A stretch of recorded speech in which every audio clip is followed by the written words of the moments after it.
This episode is brought to you by our sponsor, Eldorado Gaming.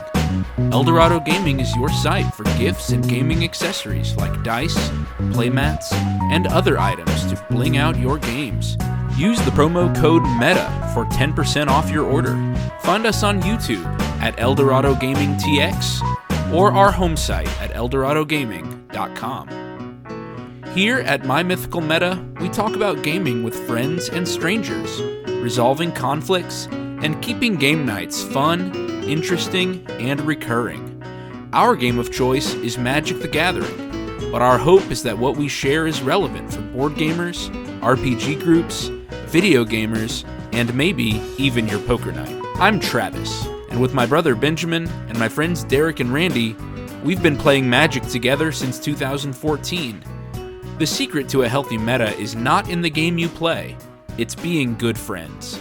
Subscribe to My Mythical Meta, presented by Eldorado Gaming, wherever you get your podcasts.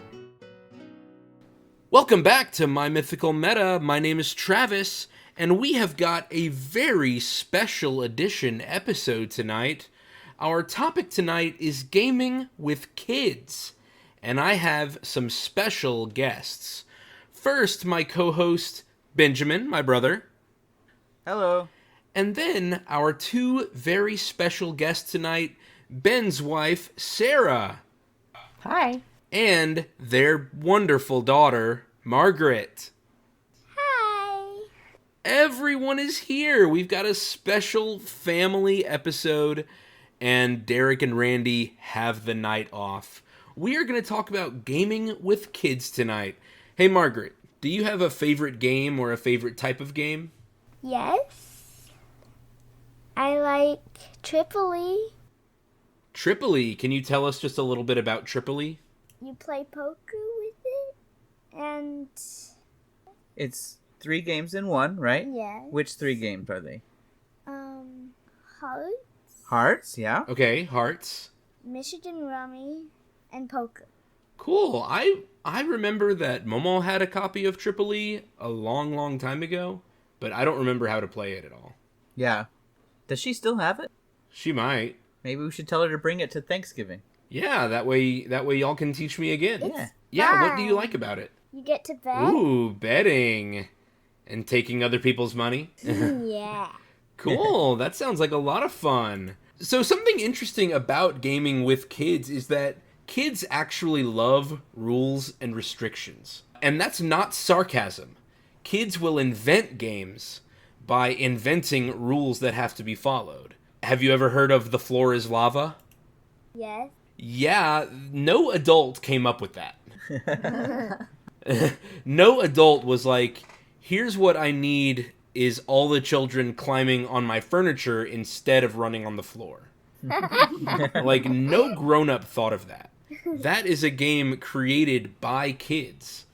The same is true of things like tag and all of its variations. What was the game like Blob? Oh yeah, we used to do Blob in Scouts. So it started out as tag with one person and then once they tagged somebody, the person they tagged, they had to hold hands, and it was 2 people running around in order to try to absorb everybody else that was playing. Things like that, those are all kid games, okay? And kids come up with rules for them. Kids like inventing rules. Margaret, I don't know if you have ever watched Bluey? Yes. Do you and your brother and sister watch Bluey? You used to? Marin loves Bluey, and every episode is about a new game that Bluey or Bingo has come up with. Mm-hmm. And they've just invented some rules, and then because the parents buy in so hard, everybody has so much fun.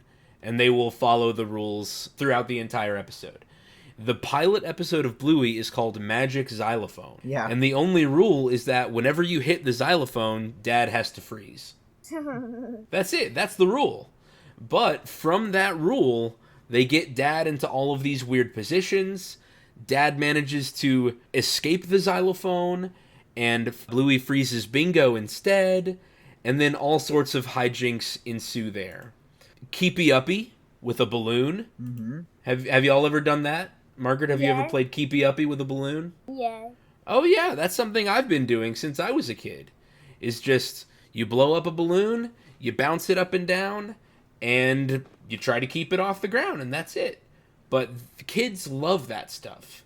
They love rules because they want to see how they can maneuver around the world with that rule in place. Margaret, what is snail, salt, carrot? It's like rock, paper, scissors, except for it's snail, salt, carrot. Can you describe, because we're doing audio, can you describe what your hand looks like for snail? It's a rock. Is it just a fist? It's making a rock. Okay, so that's the rock. What's salt? It's your hand is just out flat. Okay, like it's holding some salt. Okay. Yes. And then what's carrot? It's your finger sticking out. Just one finger sticking out? Yes. Because we were playing rock, paper, scissors, and then I did scissors, but I accidentally only did one finger. And Mama said, "What's that?" I said, "It's supposed to be scissors." She said, "Oh, I thought it was a carrot." Yeah, so even little things like that. We have an example of a kid who invented a new game just from something funny that happened. Let's see. So kids might not like sitting still for all the types of games that we often talk about on this podcast. We often talk about video games, board games, and card games. And not all kids like those types of games. Margaret, I can imagine that at one point in your life you were not into board games or card games. Is that right? Yeah. And you just wanted to run around? Yes. Oh yeah, for sure. Do you think Ezra's still in that? Yes. I've seen Sometimes. Ezra do the video gaming thing every once in a while. Yes.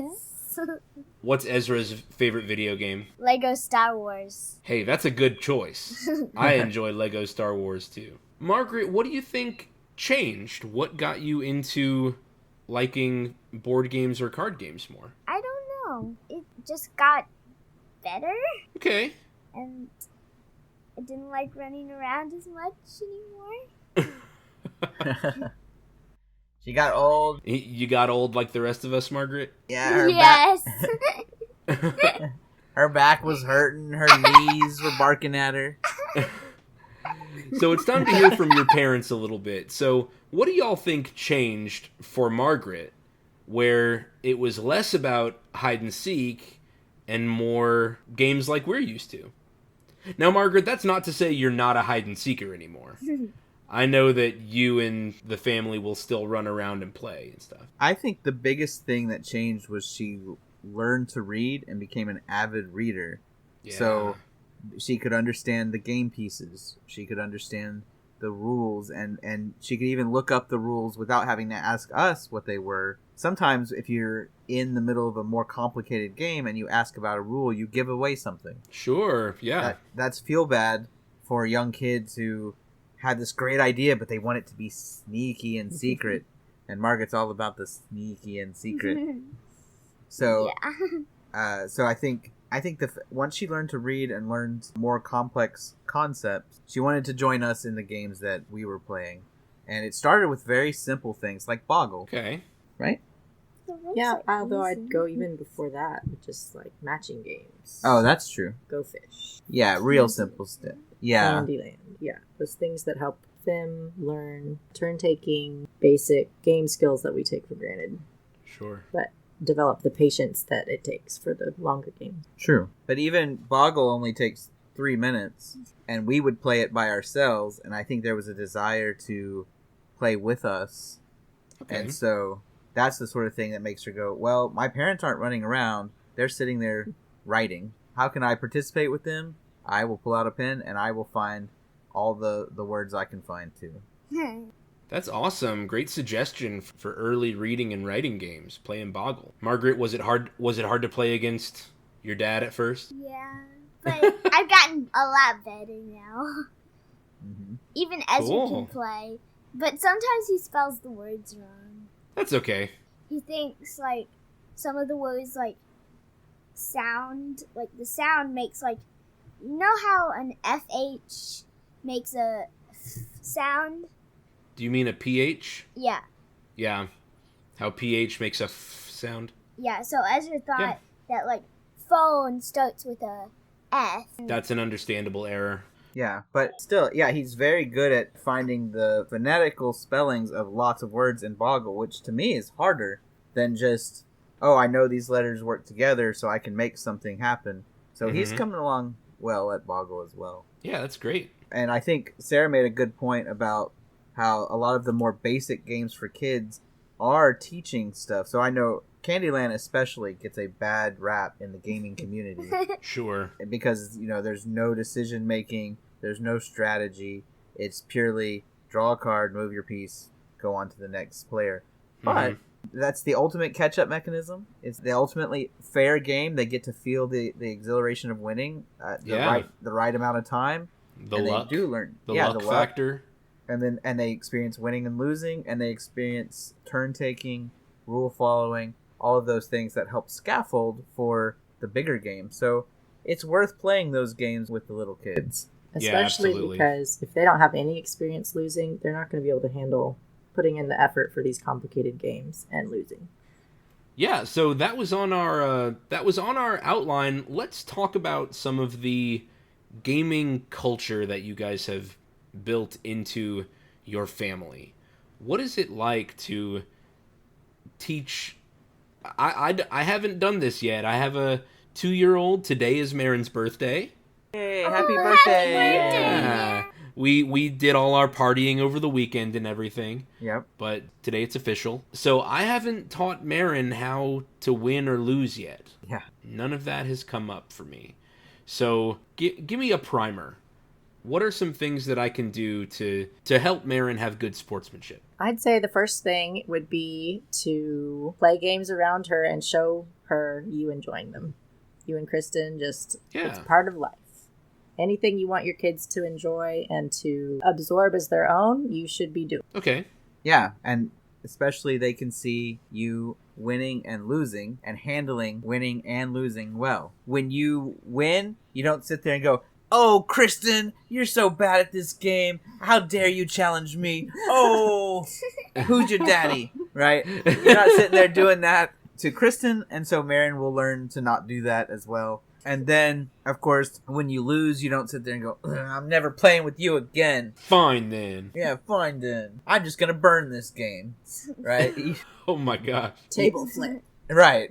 You're not sitting there flipping the table, doing all of those things. And so Marin will learn to both win and lose graciously because you'll model that and show that you had fun playing the game even if you didn't win. Yeah. Or even if you did win. I think that's something that Sarah has done very well, is model losing. Oh, got her. Only at Boggle, but the fact that she still plays with me is modeling good behavior for the children. And the fact that I still play at any other game also, because Sarah always wins. That's the story of our family.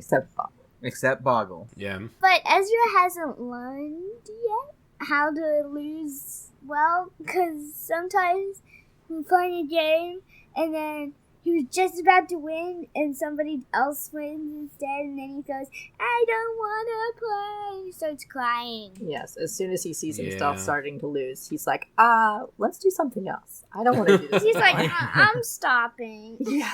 I'm going to stop and join Daddy's team.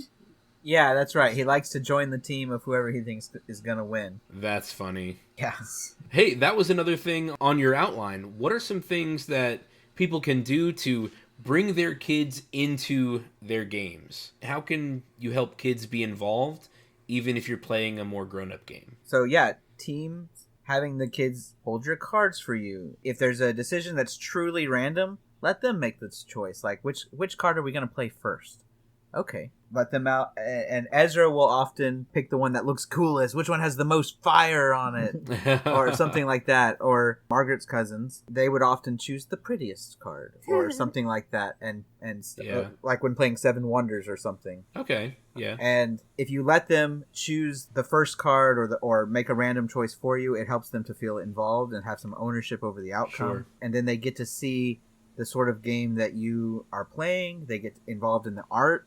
If you think back to our episode 5, teaching your game, getting them invested in the parts of the game that they like, the visuals, the action, the story of the game, makes them want to learn the rules later. Mm-hmm. And surprisingly, telling them, oh, you're not ready yet, maybe when you're older, makes them want to know that much more. Yeah. Because that's how kids work, right? They want to be older, they want to grow up, and if you tell them not till you're older, they want to learn more now. Yeah. Kids are always wanting to, like, hold the pieces. Yes. Move the pieces around, yeah. Which is always such a shame because the pieces are so cool. A lot of the modern games I'm getting are fully sculpted miniatures and not just wooden squares anymore. Right. Yeah. I mean, I feel like a lot of game manufacturers are moving past wooden squares or wooden blocks, like in Catan. Yeah. And it's like, here's a castle figurine. Right. Or things like that. And kids want to play pretend. They want to grab the pieces and play pretend. Those are certainly pieces that can get them into the game as well. Right. Yeah, like playing pretend with the trains and Ticket to Ride on the side. Yeah. Showing them, oh, look, the colors map. Yeah, one time I go to a gaming class every week. Ooh, that sounds exciting. It's called Critical Thinking Through Gaming. That's really cool. And we played Ticket to Ride, and some guys, they weren't even playing the game. They were building castles with their trains and setting them up as cannons and then shooting each other with the trains. And they weren't even playing Ticket to Ride. So it doesn't stop with toddlers. No, it doesn't. All the way up. They're like 8 and 9-year-olds. All the way up to their 30s. Yeah, right? Yeah. Ben and Sarah, what games have you found success with Margaret and your kids? We have some family games that we play a lot. What are some examples of ones we played even just this week? Taboo, and we're playing this category association game where we choose a letter and each try to come up with as many foods that start with that letter as possible. Oh, cool. Benjamin, I feel like we used to do that when we went swimming. Yes. There's a game called Categories. And then what happened if you couldn't think of one? So you would go down the line, each naming something in that category, and the first person who couldn't name one would try to swim across the pool, and the person who was it would be on the edge of the pool, and they would jump in and try to tag them before they made it across. That's what we did. Yes, all of that sounds very familiar to me. Guys, does that sound like anything a grown-up would come up with? No. That's just kids saying, let's A play teacher, in the maybe. pool. A teacher, yeah. A grown up teacher, maybe. to entertain children. Definitely. Okay, maybe. Maybe you have a point there. What are some other games that have worked well for Margaret, and what do you think are the qualities of those games? So Taboo and Dixit, she likes a lot. I love playing Dixit. That game's a lot of fun. Yeah, she likes a game lately called Junior Detective. But I think, especially games like Taboo, we mentioned Boggle, Dixit, each of those give her an opportunity to... They can be as simple or as complicated as you want them to be, right? Taboo can be about her experience. And in fact, when we're the clue giver trying to get a child to guess, it's harder on us than it is on them because we have to we can't just give some complex clue like what's the name of the stormtrooper that Han Solo shot in episode 4. They don't have that experience. You have to explain they things. won't have all of those, what do you call them, the schema, right? The background knowledge. Yeah, and it helps them develop their word knowledge, their word association. And for Ezra, we don't even make him avoid the words. Sure. He just tries to get us to guess the things. And as they get older, we start saying, okay, now you can't say exactly those words. Now you can't say variation until we get them to the grown-up level. And Margaret's doing that very well now. She can usually get, 6 or 7 per round. Wow, that's awesome, Margaret. Really. Great job. Thank you. So I see, she likes the word games and creative games and ones that take in some imagination, like Dixit. And so, honestly, it will depend on the kid. Okay. And different personalities will like different games, even as children. Yeah, absolutely. And I've noticed kids still like games where they can play pretend in the game. So, the game of life, which I remember loving as a kid. Oh, yeah, me too. And as an adult, I actually hate it. And Margaret tells this story all the time. Or, Sarah tells this story all the time. She loved life as a kid as well. And she would always try to get her mom to play. And what did your mom say? Honey, I'm playing life right now. Granny said that? Yes. Yeah. Yeah, Grammy said that. I got my kids. I'm working That's on right. I got my job, my car, my student loans. I'm waiting for the next payday. My mortgage. I'm waiting to see if another kid appears. Right? Like, I'm hoping I can retire at Millionaire Estates instead of the poor farm. Right? Like, It just became a little bit higher. right.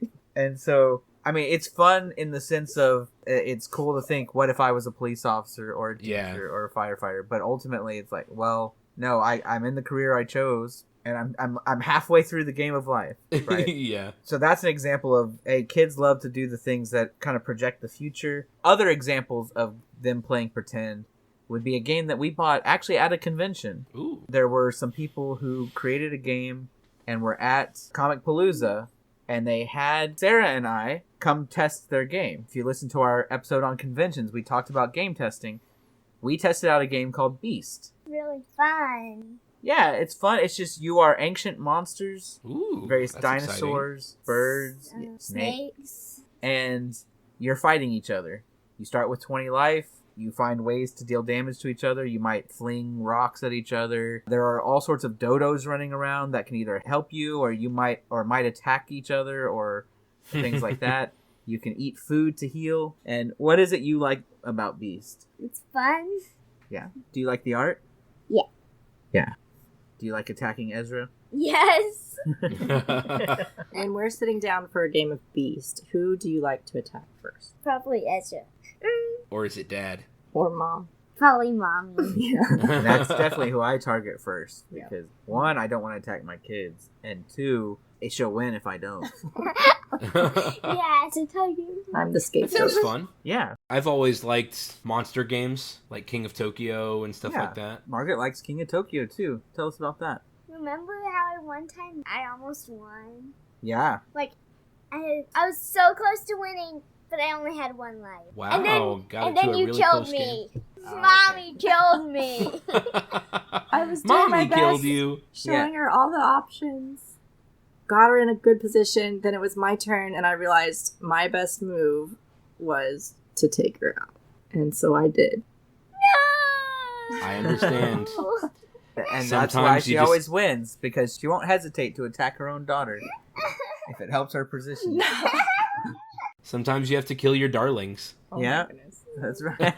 It was actually more that in order to teach your kids how to play well, you have to show them that it's okay to win also. Show them the ruthless winning move. Yeah, you have Good to. strategy. Yeah, show them good strategy. Show them that a game will never end if everyone's going, well, I don't want to knock you out. That's true. Eventually, you got to go in for Game's the gotta kill. end. And Sarah goes for the kill first. Game's gotta I think end. it's People me gotta and win. you, People gotta Daddy. lose. Yeah. And probably Ezra. Yeah. Because What- that's like the educational part of things. You want to teach your kids how to examine what's going on in all these facets, what's going on, and assess it and figure out the best move. Yeah. Margaret, what is the worst game your parents have ever tried to teach you? Suburbia. Suburbia? Is it just too much? Is it too hard? Yes. Too many moving pieces? Yes. Benjamin said a couple episodes ago that's one of his favorites right now. Yeah. Yeah, that's why we showed her. Right. And I feel like she can understand the rules. I think the strategy is still overwhelming. Yeah. Which makes sense. So I think if she just sat down and played with herself, she'd have fun. But the fact that everyone else is also playing. Yeah, played a solo game. You can Just- do that? Yeah. Yeah. Oh. Lots of games are Do that coming with out any with game. solo modes. Yeah. Does Suburbia have like a designated solo mode, I think so. or is it just like, here, just do the rules by yourself? I think it's just do the rules by yourself, but I don't know. Agricola has a designated solo mode. Yeah. I know Agricola does and a couple others. Margaret, you like to play war by yourself. How do you Yes. do that? You get 2 piles of equal cards, Okay. and then you'll flip the top cards. So you won't look at the top cards. You won't look at any cards. And you should probably shuffle them first. Right. And Okay. then you flip them, and whoever, say one is a king and one is a jack. Uh-huh. The king would get the jack. So the person who flipped over the king would take the jack and put it in a pile next to their cards. And it gets added to their deck, right? That's the goal of the game, right? Is to win all the cards into your deck? Yes. Yeah. How do you play by yourself? You just flip them yourself. When you play by yourself, do you have a side that you're kind of rooting for, that you're hoping will win? Like you want, Yes. You want your right hand to win or your left hand to win? My right hand. Yeah. Okay. Margaret, what do you think of dexterity games? And here's what that means. A dexterity game is a game where you have to actually be really skilled with your hands in order to do really well at it. So here are some examples. Have you ever played Operation, where you have to use the tweezers to get the piece out without touching the sides? And I know that you have a game that we've played a couple times where it's that cylinder with a bunch of plastic sticks going through it, and then the marbles. Yes. And you have to pull the sticks without letting the marbles drop. Yes. Margaret, what do you think of games like that? They're fun. Where you actually have to be physically skilled. Yeah. In addition to using your mind. Like pick up stick. Yeah. Or don't. So you like chase. games like those? Yes. I like those. What do you like about them? Very careful. You like being careful? Sometimes. That makes sense. So, she crochets. She's very good with her hands. I'm very wow. Yeah, she is very She is fast. Very dexterous hands. I think that kids have those little fingers, and a lot of times the youngest kids are learning those skills early. So these can be great games to teach them, but also once they become like Margaret, where they've developed those skills very well, it's a great way to get your whole body into a game. It solves that, hey, I hate sitting down, I need to move. Yeah. Games like Jenga is another dexterity game also. We don't have Jenga, we have Tumbling Tower. Ah, understandable. I'll have to make sure for the video version to not find Jenga and make sure to find Tumbling Tower blocks. Right. Tumbling Tower is Jenga at home. That's right. Yeah, absolutely. Margaret, I wanted to make sure to add this for you. What about building toys? Like Lego or your magnetic shapes? They're lots of fun. What do you love about them? You can make stuff. And then play pretend with them. Yes. Yeah. Tell us about some stuff you've made. Like with Legos, I made a houseboat. A houseboat? Wow. I How made big a is it? house, and then I made a boat, and I put the house on top of it. That's awesome. I remember doing stuff like that. I would make a house and then just put wheels on the bottom. Yep. Yes. I'd be like, it's my all-terrain house. Yeah. Yeah. Margaret loves Legos. And I think Legos do the combination of things that we've kind of talked about, where they are naturally restrictive because they come in certain shapes and certain sizes and certain colors, but they also allow for a ton of creativity, playing pretend, expanding your horizons. So they're both rule-driven and restrictive, and also freedom in the same little package. If you have the right pieces, you can make anything. Yeah. Have you ever used Lego to play a game? No, but in a Lego book, I saw it, where they made a chessboard out of Lego. Whoa, that's really cool. Like, they use those, like, flat on one side and then, like, bumpy on the other side pieces. Studded. And they put them on the top, Mm-hmm. and it made the top of the chessboard. When they made little chess pieces. Cool. That's really neat. I remember when I was in elementary school, I would invite friends over for sleepovers, and we would each build a spaceship, or we would each build like a tank, and then we would have little battles with them. Yeah. And it was all just playing pretend, but I'd say, oh, my missile hit you on that corner. And they'd have to remove 5 blocks or whatever. And we would play pretend in that way. So you'd make up rules for your Lego battles. Yeah. Yeah, that makes sense. Yeah. Sometimes I get some Legos, and I get Mama's phone, and then I make videos with the Legos. Hey, that's awesome. That's a very creative way to use Lego. Ezra helps too. And they're That's usually very funny. Yeah.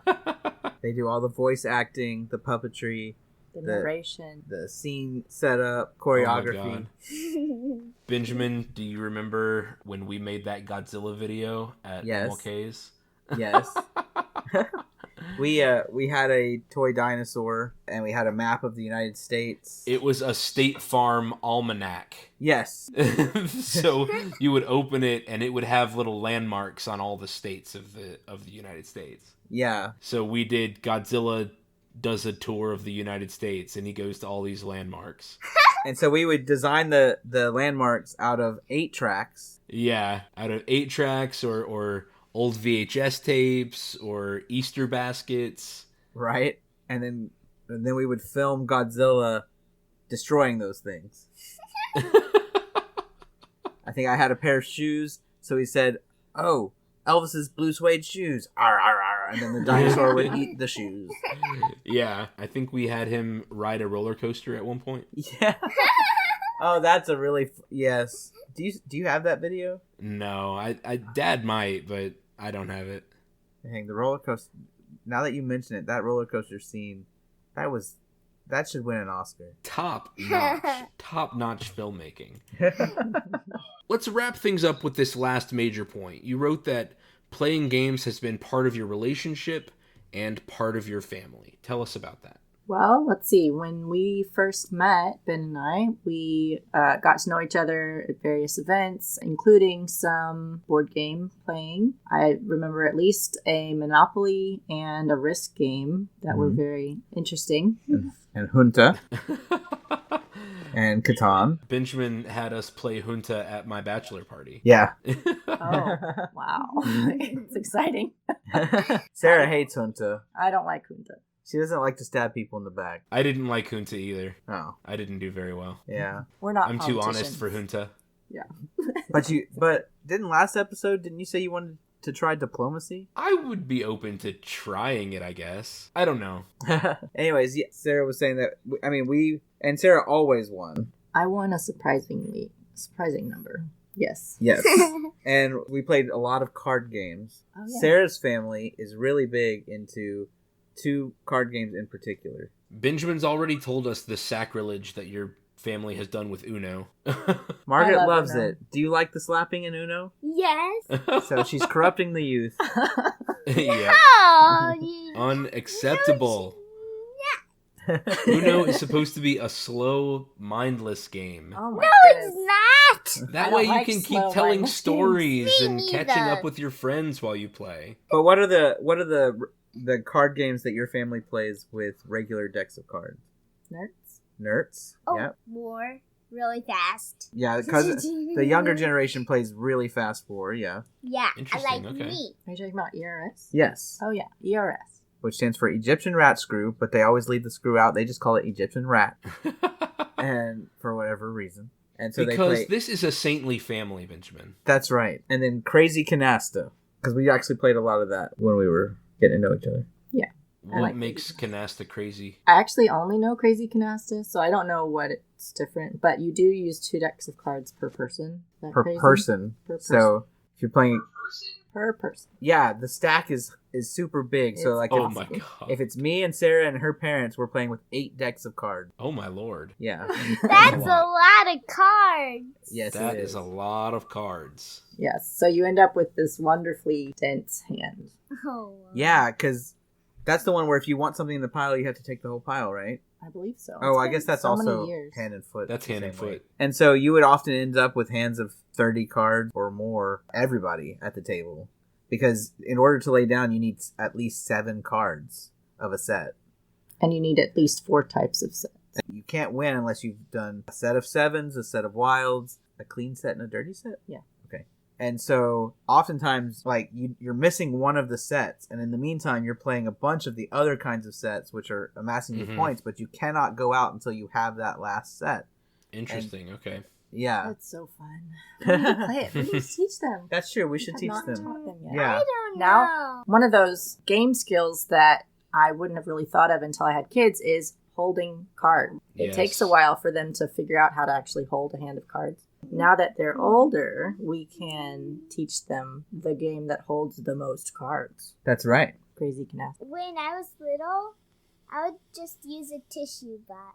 That's a good way to hold cards. When I was little, we made a card holder out of butter dishes. Out of Yep. butter dish lids. and we would like tie the butter dish lids together like a button, and then you could slip all your cards inside it. Do you still have those card holder trays that I got you when you broke your hand? Yes, I do. I do still have those card holder trays. Perfect for Marin. Yeah.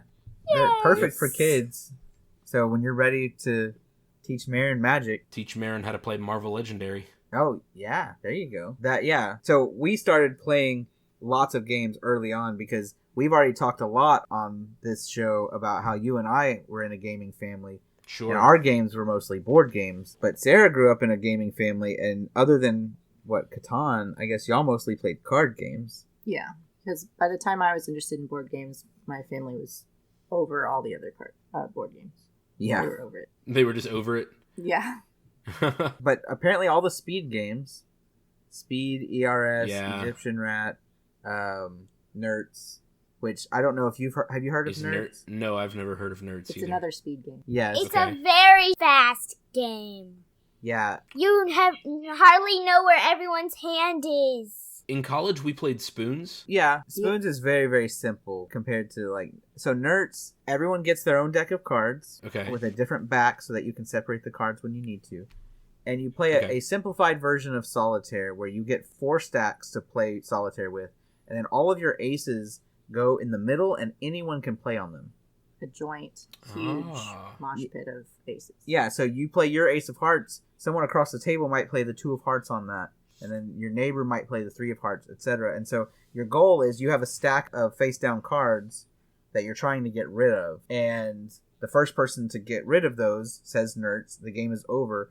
And you score based on how many cards you manage to get into the middle. So all the rest of your game Okay, doesn't matter. interesting. The number of cards you got in the middle is your points, and you subtract the number of face-down cards that you did not play. Everything else, moving kings and stacks around and playing a good game of Solitaire, doesn't matter for point scoring.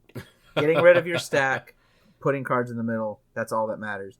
But there might be a time where no one's played an ace of spades for a while, so people have 2s, 3s, 4s of spades just sitting out ready to be played. And as soon as someone turns up an ace of spades and put it in the middle, it's a mad dash to see who can be the Sure. first person to play the 2. And if you miss it, you might go, oh, well, that's fine. I have a 3. But then someone else plays their 3, and then someone else plays their 4. has already played their 3, and it's just... Yeah, and by the time you're able to Chaos. get your mind situated, that ace has become a 5. And you're like, well, dang it. And you got to wait for the next ace to play your 2, 3, 4, and 5. And so it's crazy. We play it at Thanksgiving often with their family in Oklahoma. Mhm. With like 10 people around a table. Oh my gosh. Yeah. And you said each person has their own deck, right? Right. Which means there's 40 aces in the table eventually? Yeah, eventually. Wow. So it's... Or up to 40? Yeah. And so That's crazy. you're trying to keep an eye out on what's going on, but you're also trying to get through your own cards so that you can get to the cards you need. But you also have to be... If someone on the other end of the table plays an ace of spades, you need to be aware of that so that you know to throw your 2 of spades over there. And, Mhm. there will be people diving on the table to make sure they're the first people to... Yeah. Have Margaret as your helper. Margaret, run my 2 over there. Margaret, hold this 2 and wait at the other end of the table for a chance. That's right. No, we don't do that. Okay, so we started off playing lots of games when we first met and lived together. We moved into a co-op. Sarah's rolling her eyes because she hates when I said we moved in together and that's how we met. So we moved into the same co-op in college. And so the co-op was full of people who played games.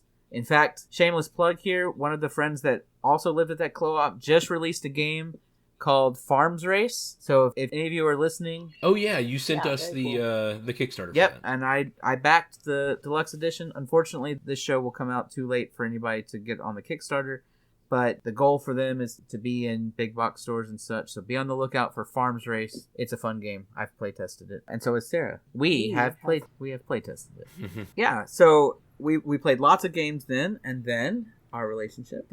Well, we got married. Oh, yeah. Oh, yeah. And moved to San Angelo. And then would continue to play games and meet people, play games with them. Ben would go to play Magic. I even played Two-headed giant. Giant. Yes. Oh, cool. And then I was born. There you go. Yep. Yeah. Margaret, when you were born, Kristen and I came over and we played Pandemic for 3 days straight. With us, yeah. That was cool. Yeah, you were a little baby. That was an awesome weekend. You were a wee bean. Oh. Yeah. Bean. Yeah, but before she I'm a was born, bean. we would play Skip-Bo. We played Phase Phase 10. Mm-hmm. Because San Angelo was small enough where I had an hour for lunch. I would go home for lunch every day, It was amazing. and Sarah would have a little food waiting for me, or Aw. whatever. And then I'd make a sandwich or a bowl of chili or something, and then we would play a game. We'd play several rounds of whatever, and then I'd go back to work and finish the day. Or we'd have cash flow marathons. Yeah. Weekends. A game called Cash Flow. Yeah. I was about to say, what kind of cash flow we talking? Yeah, no, there's a No, game this called game. Cash Flow. It's not Monopoly. I don't know what game to compare it to, but basically the strategy for winning in that game is the same strategy for getting rich in real life. So it's meant to train your mental habits into how to make money. Interesting. Long-term money. Okay. It's for nerds. Yeah. Too bad Derek's not on this episode. You know what? We should let him borrow it.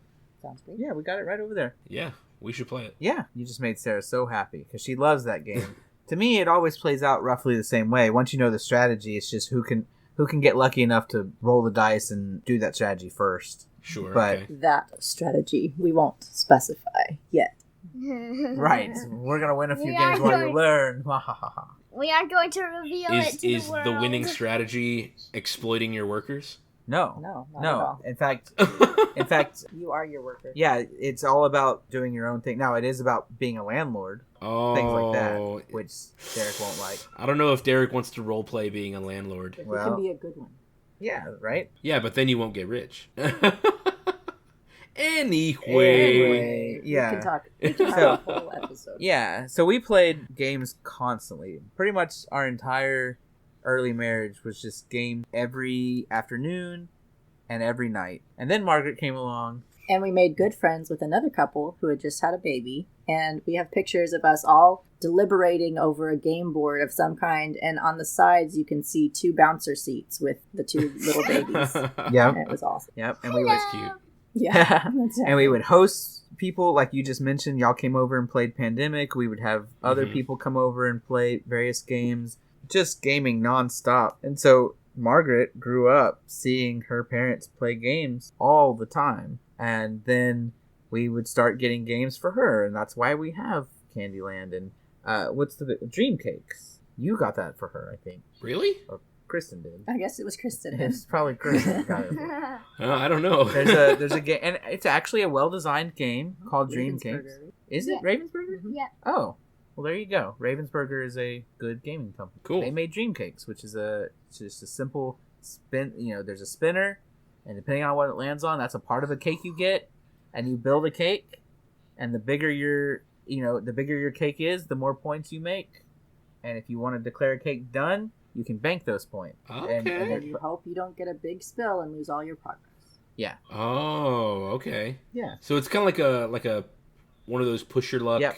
kind of like that. Yeah. Yeah. All right, so let's finish off this episode with some words of wisdom. Benjamin, tell us the secret to having kids who are fun to play games with. Well, there's the simple answer, which is having smart kids.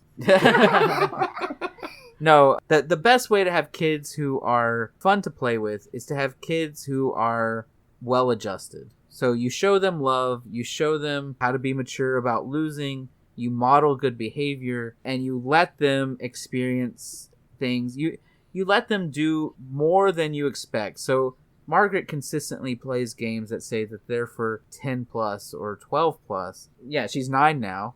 Suburbia is not a game that says it's for kids that are 9 years old, but she can grasp those rules. Yeah. And by letting her, we go above and beyond to make sure that our kids have a fair chance, right? We practice the things from our Teaching Your Game episode, Mm-hmm. but it's a matter of making it a fun experience where we all get together and we do make them do things that are a bit hard for them. Like Ezra has to be on his own team sometimes. Yeah. But when they win, they are euphoric. They love that they have done something that feels hard to them. And they grow through that experience. Yeah. Even when they lose, they grow. And so really focusing on that character building aspect of not just gaming, but in all areas of their life helps make them better game players and more fun to play with. Yeah, complementing their effort, Yep. helping them to keep their interest, and encouraging improvement, a growth mindset. If you can instill those in your kids, then you can have good gaming kids. Another trick is being homeschooled. Yeah, that's true. They can learn through games. She mentioned that learning through gaming class. That's right. So, this is something we could probably do a whole episode about, but there is a game for everything. Yeah, and for sure. People learn better when they have fun. And that's not new psychology. That's not new age. Plato wrote about it in the Republic. Oh, yeah, for sure. So why not, right? If you have the luxury of homeschooling your children, and I know not everyone does. Some people need the 2 incomes. Some people have 9-to-5 jobs instead of running Eldorado Gaming like Sarah. Some people have that situation where it's just not possible. But if you have that luxury to homeschool your kids, it can be a fun experience for the whole family to create games that teach. Word games, number games, color games, strategic critical thinking games, and there's games at every level from 3 years old all the way up to 90. You just got to, find the right tools for making that happen. And that does give them a lot of exposure to gaming and a lot of exposure to real world concepts that you may not learn sitting through lectures and stuff at school. So I'm glad you brought that up, Margaret. It does help us to have a better gaming family. Sarah, Margaret, welcome to your debut on My Mythical Meta. Yay! Listeners, thank you so much for listening and for staying with us for another episode. Remember that you can contact us directly through email at mymithycalmeta@eldoradogaming.com. I want to thank Benjamin, as always, for being my great co-host, and I want to thank you guys for being a wonderful family. Good night! Good night! This episode was sponsored by Eldorado Gaming. Use the promo code META for 10% off your order. Please like, comment, subscribe, and share. This episode was edited by me, Travis Konishek, and our intro and outro music is by Tyler Heath of the Oh Hellos.